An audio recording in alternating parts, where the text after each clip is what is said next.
Hi, it's me again with laser tips and tricks. I've just done 5 videos on this program called from Laser Jumpstart called Rapid, and I cut out this ring, and I have a big Fusion Epilogue laser, and the grids, when it cuts, these lines, there's so many of them that you're going to get some bad splashback, especially if that grid is on that same line. It's going to splash back really bad and kind of burn the wood. So to eliminate that, well, first of all, I cut out a 1/2 inch ring, and then in the other videos I showed how to reduce it to like a 3/8 inch ring.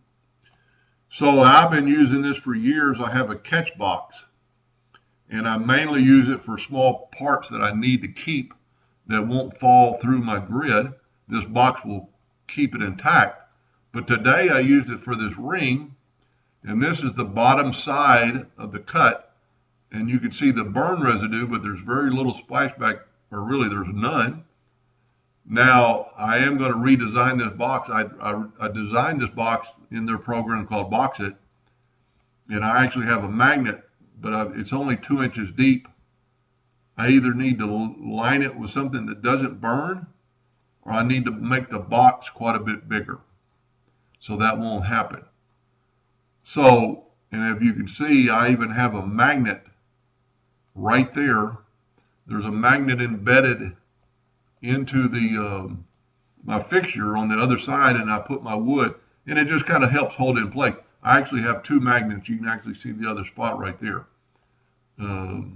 So I put 2 magnets on it, but on this sheet I just needed 1 magnet, and it holds it in place.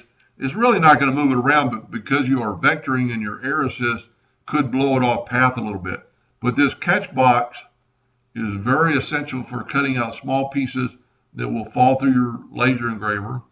And this is kind of a good lesson that if it's burning the bottom of this box, this is why you would never want to leave your laser untended, because all your scraps that are in the bed could catch fire because of your beam is so wide. This is a cutout for that ring. Look how badly it burned the box.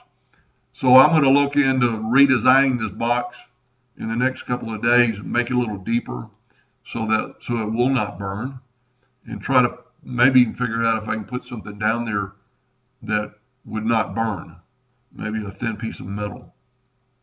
But I don't want any splashback, but I don't think it could splash back that far. So anyway, give that catch box a try. You don't have to use their program. You could glue up anything to catch it, but in Laser Jumpstart box lid or Box It, I put this box together in about 2 minutes after I cut it out. So anyway, I hope that helped a little bit, and thank you for watching.